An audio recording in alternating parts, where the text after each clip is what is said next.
Hello students, पिछली video में हमने मेंडलीव की संशोधित आवर्त सारणी द्वारा मूल आवर्त सारणी के दोषों का निराकरण पढ़ा था।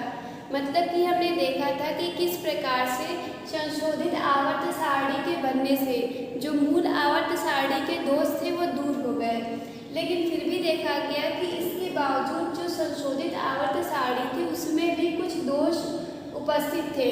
तो उन दोषों को यहाँ पे हम देखेंगे। तो फर्स्ट जो हम यहाँ पे दोष देखने जा रहे हैं वो है हाइड्रोजन की स्थिति। तो यहाँ पे हम देखते हैं कि अगर कोई क्षार धातु है, कोई भी क्षार धातु जो कि फर्स्ट समूह में उपस्थित होती है, तो हम देखते हैं कि अगर क्षार धातुओं की रिएक्शन हम क्लोरीन से कराते हैं तो क्षार धातु क्लोरीन से अभिक्रिया करके या फिर किसी भी हाइड्रोजन से अगर हम अभिक्रिया कराते हैं तो वहाँ पे हमें इसके हैलाइड प्राप्त होते हैं। उस क्षार धातु का हैलाइड मिलता है। अगर क्लोरीन से अभिक्रिया है तो हमें क्षार धातु का क्लोराइड मिलेगा। तो हम देख रहे हैं कि जिस प्रकार से क्षार धातु है हैलोजन से अभिक्रिया करती है, सेम वैसे ही हाइड्रोजन भी जो है हैलोजन से अभिक्रिया करता है। हाइड्रोजन भी अगर क्लोरीन से अभिक्रिया करता है तो उसके साथ अभिक्रिया करके उसका क्लोराइड बना लेता है। जैसे यहाँ पर बन जाएगा 2HCl। मतलब कि हम देख सकते हैं कि हाइड्रोजन जो है वो क्षार धातुओं की भांति व्यवहार कर रहा है। इसके अतिरिक्त हम देख सकते हैं कि अगर हम कोई अम्लीय तत्व लेते हैं, हम जानते हैं कि अम्लीय तत्व जो होते हैं सबसे अधिक अम्लीय तत्व वो 7वें समूह में उपस्थित होते हैं। तो जैसे कि क्लोरीन है, ब्रोमीन है, आयोडीन है, ये सब क्षार धातु ये अम्लीय तत्व हैं।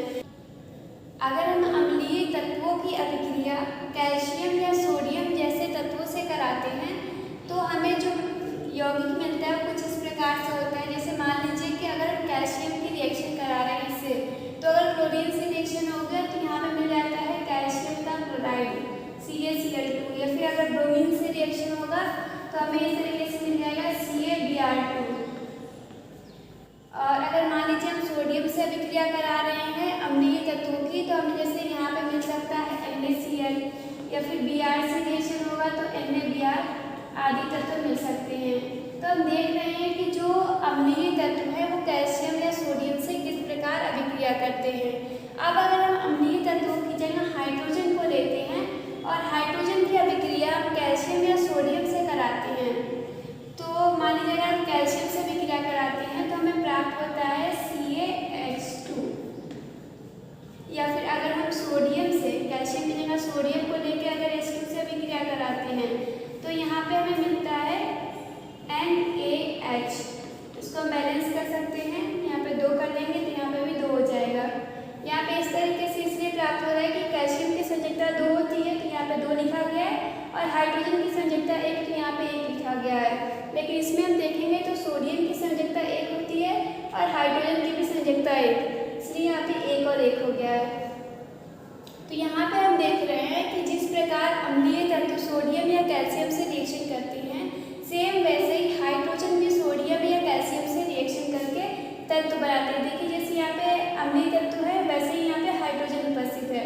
तो दोनों की हम देख रहे हैं कि हाइड्रोजन जो है वो क्षार धातुओं की भांति भी व्यवहार करता है और हाइड्रोजन अम्लीय तत्वों की भांति भी व्यवहार करता है।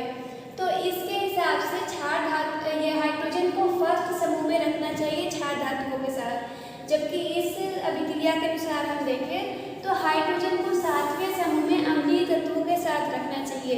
तो यहाँ से क्लियर नहीं हो रहा है कि हाइड्रोजन को किस स्थान पर रखना चाहिए, इसलिए हाइड्रोजन की जो स्थिति है वो संशोधित आवर्त सारणी से स्पष्ट नहीं होती है।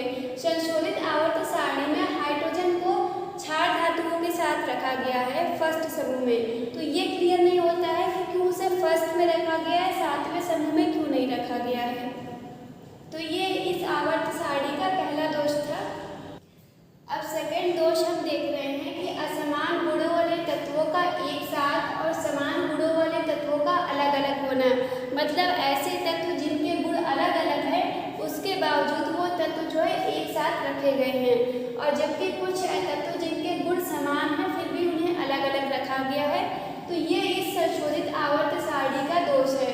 तो उदाहरण के तौर पे हम देख सकते हैं कि जैसे समूह फर्स्ट अगर हम ले रहे हैं तो उस समूह में 2 उपसमूह है, हम जानते हैं कि दोनों उपसमूहों की जो संयोजकता होगी वो एक होगी, तो संयोजकता तो समान है। लेकिन अगर हम इन तत्वों के अन्य गुणों को देखें तो हम देखते हैं कि इनमें जो समानता है वो बहुत ही कम पाई जाती है। तो हम देख रहे हैं कि समूह फर्स्ट में जो तत्व हैं उनकी संयोजकता समान है, लेकिन इसके अतिरिक्त बहुत कम समानता पाई जाती है। फिर भी इसके बावजूद दोनों तत्व एक साथ एक ही समूह में रखे गए हैं, मतलब असमान गुण होते हुए भी तत्वों को एक साथ रखा गया है, तो ये इसका दोष है। अब इसके अतिरिक्त हम देख सकते हैं कि जैसे कुछ तत्व है कॉपर, मरकरी, Hg और प्लेटिनम, तो ये सभी जो तत्व है इनके गुण देखे गए हैं कि गुण तो समान है, इनके गुणों में समानता है, लेकिन इसके बावजूद ये तत्व जो है एक साथ न रख के आवर्त सारणी में इनको अलग अलग स्थान दिया गया है। तो अलग अलग स्थान दिया गया है, तो यहाँ पे ये भी एक दोष है कि गुणों के समानता के बावजूद इनका स्थान अलग अलग है। और इसके अतिरिक्त अगर हम विकर्णी संबंध को देखें जो कि दूसरे आवर्त और तीसरे आवर्त में देखने को मिलती है, तो दूसरे आवर्त में हम तत्व देखते हैं कि यहाँ पे तत्व है लिथियम, बेरिलियम, बोरान, कार्बन, और तीसरे आवर्त में तत्व है सोडियम, मैग्नीशियम, एल्युमिनियम और सिलिकॉन। तो हम यहाँ पे देखते हैं कि जो आवर्त सारणी है, आवर्त सारणी में समूहों में एक समूह में हम देखते हैं कि एक समान गुण वाले तत्व होते हैं, लेकिन विकर्णी संबंध द्वारा हम देखे थे कि जो तत्व होते हैं दूसरे और तीसरे आवर्त के जो एक दूसरे के विकर्ण के होते हैं, जैसे लिथियम मैग्नीशियम के साथ समानता रखता है और बेरिलियम जो है अपने विकर्ण के तत्व यानी एल्युमिनियम के साथ समानता रखता है, और बोरान सिलिकॉन के साथ। तो हम देख रहे हैं कि इनके गुण जो है समान है, फिर भी इन्हें अलग अलग समूहों में रखा गया है। ये हम देख रहे हैं कि अलग समूह में है और ये अलग समूह में है।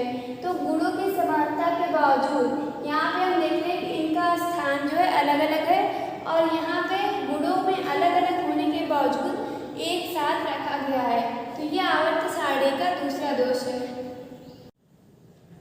अब हम तीसरा दोष देखते हैं, तो ये है कि 8वें समूह का 3 समूह में विभाजित होना। तो हम देखते हैं कि जो संशोधित आवर्त सारणी है उसमें जो 8वां समूह है वो 8वां समूह 3 समूहों में बटा हुआ है। तो उसके 3 समूहों में बटे होने का कारण यहाँ पे स्पष्ट नहीं है कि ऐसे क्यों किया गया है। इसके अतिरिक्त देखा जाए कि जो समूह हमने देखा था कि जो समूह संख्या होती है वो उसकी संयोजकता को दिखाती है। तो अगर यह 8वां समूह है तो इसकी संयोजकता 8 होनी चाहिए थी, लेकिन देखा गया है कि 8 संयोजकता बहुत ही कम तत्व प्रदर्शित करते हैं, तो इनकी संयोजकता भी जो है अलग अलग पाई जाती है। तो उसका कारण भी यहाँ पे स्पष्ट नहीं है कि ऐसा क्यों होता है। चौथा दोष हम देखते हैं कि जो लैंथेनाइड और एक्टिनाइड श्रेणी के तत्व हैं उनको आवर्त सारणी में स्थान नहीं दिया गया है। तो अगर हम मेंडलीव की संशोधित आवर्त सारणी देखते हैं तो ये हमें ऊपर आवर्त सारणी प्राप्त होती है जो कि समूहों और आवर्तों में बटी होती है। अब इस आवर्त सारणी के नीचे भी हम देखते हैं कि 2 पंक्तियां बनी होती हैं। तो हम देखते हैं कि इन पंक्तियों में इस फर्स्ट वाली पंक्ति में हम देखते हैं कि 58 से लेकर 71 परमाणु क्रमांक तक के तत्व उपस्थित होते हैं, और इसमें जो हम देखते हैं कि 90 से लेके 103 परमाणु क्रमांक वाले तत्व उपस्थित होते हैं। तो दोनों पंक्तियों में 14-14 तत्व होते हैं, जिसमें पहली पंक्ति जो है लैंथेनाइड श्रेणी कहलाती है और जो दूसरी पंक्ति है वो एक्टिनाइड श्रेणी कहलाती है।